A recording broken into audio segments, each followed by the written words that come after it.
ഞാൻ ഒരു തീരുമാനത്തിലെത്തിയേട്ടാ. എന്താ ചാവാൻ പോണ? നിന്റെ ആഗ്രഹം പോലെ ഞാൻ ഒരാളെ പ്രണയിക്കാൻ തയ്യാറാണ്. നീ പ്രണയിക്കണമെന്ന് എനിക്ക് വലിയ ആഗ്രഹമൊന്നുമില്ല. നീ ഒരാളെ സജസ്റ്റ് ചെയ്യ്, ഞാൻ കേറി ഇപ്പൊ പ്രേമിക്കും. എന്റെ വായിന്ന് ലക്ഷ്മിയുടെ പേര് ഇവന് കേൾക്കണം, അതിനാണ് ഈ കിടന്ന് കുറുവുന്നത്. ഇന്നലെ നിന്റെ ഒരു കൂട്ടുകാരി വന്നില്ലേ, പേരെന്തരായിരുന്നു? ലക്ഷ്മി. ആ ലക്ഷ്മി. ലക്ഷ്മി എങ്ങനെയാണ് ആള്? പാവാണോ? അവള് പാവമാണ്, പക്ഷെ ഞാൻ നിനക്ക് സജസ്റ്റ് ചെയ്യത്തില്ല. അതിനാ അതുകൊണ്ട് തന്നെ ലക്ഷ്മി എനിക്കൊരു വൈഫ് മെറ്റീരിയൽ ആയിട്ട് തോന്നി. ഒറ്റ ദിവസം കൊണ്ട് വൈഫ് മെറ്റീരിയൽ ആയ. ഇനിയിപ്പൊ ഇങ്ങനെ ചോദിച്ചിട്ട് കാര്യമില്ല, ട്രാക്ക് മാറ്റി പിടിക്കണം, കരഞ്ഞു മെഴുവ. ശരിയാടാ, നിന്റെ കൂട്ടുകാരെ ആശ്രയ സൗന്ദര്യം ഇല്ല, നിന്റെ ഒന്നും വേവല്ലല്ലോ. ഞാൻ ഇനി അവളെ നോക്കിയാ നിനക്കൊരു കുറച്ചിലാണെങ്കിലാ. ഏയ്, ഞാൻ കരയുന്നൊന്നും കാണുന്നില്ലേ? നീ എങ്ങനെയും ഒന്ന് സെറ്റാക്കി താടേ. ഇപ്പഴാണ് അറിയുന്ന ലവിന്റെ ഒക്കെ വില.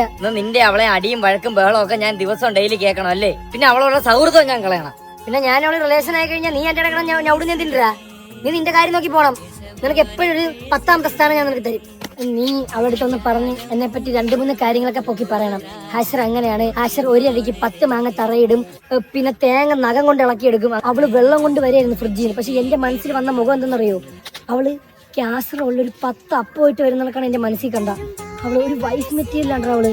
നീ ഭയങ്കരമായിട്ട് ഇഷ്ടപ്പെട്ട അവള്. ഇത് കണ്ട, ഇതിന്റെ വിലയുള്ളൂ നീ പറഞ്ഞതിനൊക്കെ.